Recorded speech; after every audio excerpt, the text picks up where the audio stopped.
LFM, l'invité de Julie Marty. 7h20, on commence à s'intéresser aux votations du dimanche 3 mars. On en parle avec Pauline Blanc, la présidente des Jeunes Libéraux Radicaux Vaudois. Bonjour. Bonjour. On vote le 3 mars prochain sur l'initiative populaire pour une prévoyance vieillesse sûre et pérenne. Elle demande donc le relèvement de l'âge de la retraite des hommes et des femmes à 66 ans. L'âge de la retraite devra ensuite continuer à augmenter en fonction de l'espérance de vie. L'AVS est arrivée à bout de souffle pour vous? Ah oui, sans aucun doute, on le voit dans le cadre des projections qui sont faites pour les finances de l'AVS, qu'il va y avoir un déficit colossal dans les prochaines années. La réforme AVS 21 a permis de garder les chiffres dans le noir jusqu'à l'horizon 2030, mais après, on aura un problème conséquent du financement de l'AVS. Et on sait quel est le problème? C'est le problème de la démographie. Parce que les gens vivent plus longtemps, on a un accroissement de la part de population des personnes âgées de 65 ans et plus, et en parallèle une détérioration du ratio actifs cotisants et puis retraités. Donc il faut agir sur l'âge de la retraite parce que c'est finalement ça le problème. Donc les deux réformes pour financer les rentes AVS qui ont déjà été votées, les cotisations salariales et la TVA, l'âge de la retraite qui passera à 65 ans pour les femmes, c'est pas suffisant pour vous? C'est suffisant jusqu'à l'horizon 2030, mais on sait que ce sont des sparadraps et qu'il faut une réforme structurelle de l'AVS. Le Parlement n'a pas été capable de proposer une réforme profonde, ni le Conseil fédéral ne l'a fait. Il le fera dans les prochaines années. Il doit présenter un projet d'ici 2026, mais disons qu'on doute que ce soit un projet suffisant, étant donné qu'il ne l'a pas fait ces dernières années. Alors les jeunes PLR, nous on prend nos responsabilités et on propose des solutions courageuses, et après ce sera à la population de trancher, savoir si elle souhaite garantir des rentes aux générations futures.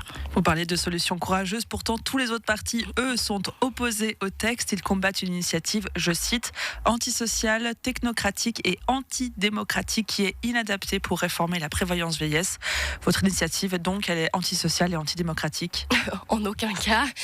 Antidémocratique, je vois pas quel est cet argument, puisque nous avons déposé une initiative populaire fédérale qui est l'outil qui incarne même la démocratie dans laquelle nous vivons. Le peuple aura l'occasion de se prononcer, donc je pense que c'est un mouvement profondément démocratique. Et puis après, on verra ce que dit le peuple, en sachant aussi que ensuite, une fois que cette initiative sera votée, si elle est acceptée par le peuple, ce sera au Parlement de la mettre en œuvre et d'établir une loi de mise en œuvre. Donc ensuite, le Parlement aura aussi son mot à dire sur la façon dont cette initiative sera mise en œuvre ces prochaines années. Pauline Blanc, vous êtes la présidente des Jeunes Libéraux Radicaux Vaudois. Vous êtes jeune, vous vous inquiétez déjà pour l'avenir de l'AVS. Mais pour les personnes qui arrivent à la retraite, qui ont déjà travaillé toute leur vie, est-ce que c'est pas difficile à entendre que cette initiative-là, elle vienne des Jeunes Libéraux Radicaux?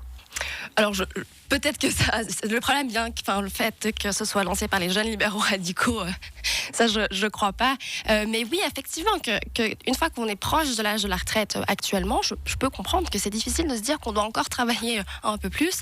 C'est bien pour ça qu'on prévoit un élèvement de l'âge de la retraite de manière progressive, donc l'augmenter à 66 ans d'ici 2033, et ensuite de l'adapter à la démographie actuelle, mais en augmentant l'âge de la retraite d'un maximum de 2 mois par année. Donc ça se fait de manière progressive, et si on compare par exemple avec la Grande-Bretagne qui va augmenter l'âge de la retraite de manière conséquente en très peu de temps, nous on n'est pas du tout dans cette optique-là, et on fait vraiment de manière progressive parce qu'on est conscient que c'est un effort que l'on demande à la population. De manière progressive, mais quand même, on serait à 67 ans à l'horizon 2050. Oui, mais à hauteur de 2 mois par année au maximum. Et puis, je le répète, si on regarde par rapport aux pays qui nous entourent, on voit que nous faisons les choses de manière bien plus progressive que les autres pays. La hausse de l'âge de la retraite des femmes avait déjà été acceptée du bout des lèvres il y a un an et demi. Et selon les premiers sondages, l'initiative, elle serait refusée à 53% des voix. Est-ce que vous y croyez? J'y crois encore, parce qu'il nous reste quelques jours de campagne, et c'est notre rôle maintenant d'aller sur le terrain et puis d'entrer en dialogue avec la population. C'est vrai que les sondages ne sont pas particulièrement favorables, néanmoins on a quand même augmenté dans les sondages ces derniers mois, donc il y a encore une marge de progression à faire, certes, mais j'y crois encore. Et est-ce qu'elle n'arrive pas trop tôt par rapport à justement cette votation qui est passée il y a un an et demi sur l'âge de l'âge de la retraite pour les femmes? Est-ce qu'elle n'arrive pas trop tôt, cette nouvelle initiative? Peut-être. C'est pas nous qui avons choisi de faire cette votation au mois de mars. Et puis voilà, ça, je peux aussi, c'est un argument que je peux aussi entendre. Mais disons que si on attend 2 ans pour voter cette initiative, eh bien, ça changera rien au problème, qu'il faut agir dès maintenant pour l'AVS, qui est vraiment dans un mal-être profond.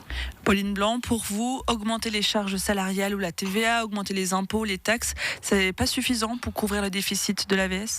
C'est surtout pas acceptable pour la population, en particulier la classe moyenne qui passe déjà constamment à la caisse. Augmenter les cotisations, eh bien, ça va se répercuter sur les entreprises, sur donc les employeurs et les employés en même temps. Et puis, en cette période d'inflation, moi je pense qu'il faut arrêter de mettre tout le temps le couteau sous la gorge à la classe moyenne, parce que passer à nouveau à la caisse parce que le Parlement n'a pas été capable de faire une réforme structurelle de l'AVS, eh bien moi je trouve que c'est inacceptable. L'âge de la retraite sera fixé, donc je l'ai dit, en ne tenant compte que de l'espérance de vie. Est-ce que c'est pas un problème de prendre en compte que cette dimension-là et pas la pénibilité au travail, par exemple ? Alors, l'espérance de vie, eh bien, on voit que c'est la racine même du problème de l'AVS. Donc, on agit à la racine du problème. Et par rapport à la pénibilité du travail, eh bien, on ne change rien au système actuel. Aujourd'hui, dans la loi sur l'AVS, la pénibilité du travail n'est pas prise en compte parce que les partenariats sociaux fonctionnent très bien en Suisse et que des CCT sont conclus pour abaisser l'âge de la retraite dans des milieux bien particuliers, dans des métiers qui doivent être adaptés. Et bien nous, on continue dans cette voie-là, dans ce régime actuel, en faisant la promotion du partenariat social et en disant très clairement que effectivement, on ne peut pas exiger de tous les corps de métier de partir à la retraite au même âge, mais donc cela doit se faire, comme c'est le cas actuellement, via des CCT. On s'appuierait donc sur une sorte de formule mathématique pour calculer l'âge de la retraite. Est-ce qu'il ne faudrait pas mieux s'appuyer sur l'évolution du marché du travail ?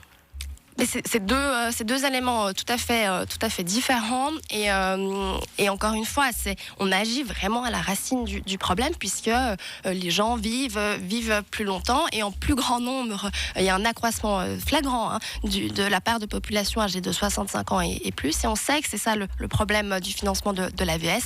Eh bien, on agit sur cet élément-là, et puis peut-être dire aussi que le marché du travail aujourd'hui serait tout à fait propice à accueillir un élèvement de l'âge de la retraite, en particulier puisqu'on a une pénurie de main-d'œuvre qualifiée. Donc ce serait aussi favorable pour le marché du travail. Je précise que le gouvernement et le Parlement ont refusé le texte et ne voulaient pas de contre-projet. Le Conseil fédéral n'en veut pas non plus.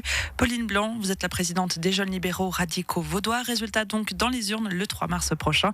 Merci d'avoir été avec nous. Merci beaucoup, bonne journée. 7h27 sur LFM.